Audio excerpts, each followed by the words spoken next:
एक पेड़ तुलसी मांगवली आंगनवा में रोप दिहली हो। ए सखिया तुलसी बैली बाड़ा हरियर आंगनवा में निकला गे हो। ए सखिया तुलसी बैली बाड़ा हरियर आंगनवा में निकला गे हो। भोर उठी गंगा जल चढ़ाइले दूध पलटाइले हो। ए सखिया तुलसी के दिया ना जराइले भोगवा लगाइले हो। ए सखिया साँझे भोरे दिया ना जराइले भोगवा लगाइले हो। आई गईले कार्तिका महीनवा एकादशी के दिनवानु हो। ए सखिया तुलसी के दुल्हन बनैले चुनरी ओढ़ाइले हो। ए सखी तुलसी के दुल्हन बनैले त चुनरी ओढ़ाइले हो। हरी हरी उखिया मांगैले त मड़वा छवाइले हो। ए सखी चंदना चौका पूरा इले बेदिया बनाइले हो। ए सखी चंदना चौका पूरा इले बेदिया बनाइले हो।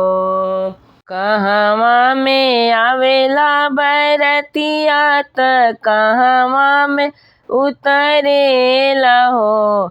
ए सखिया कहवा से आवे शालिग्राम त तुलसी बियाहन हो। ए सखिया कहवा में आवे शालिग्राम त तुलसी बियाहन हो।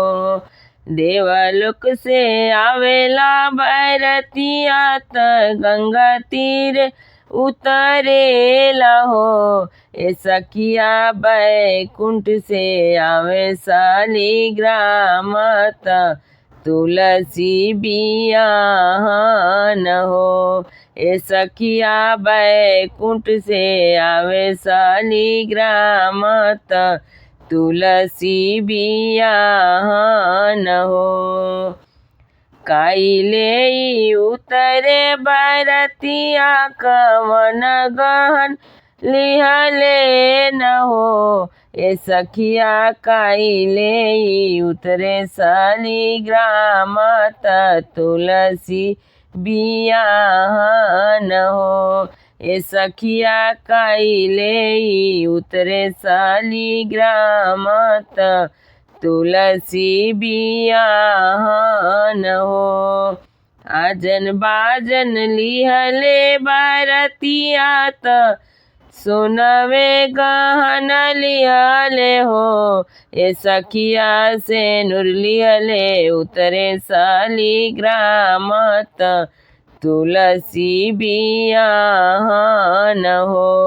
ए सखिया से नूर लिहले उतरे शालिग्राम त तुलसी बियाहन हो।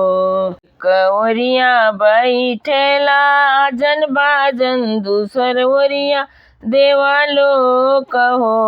ए सखिया बीचे ठैया बैठे शालिग्राम त तुलसी बियाहन हो।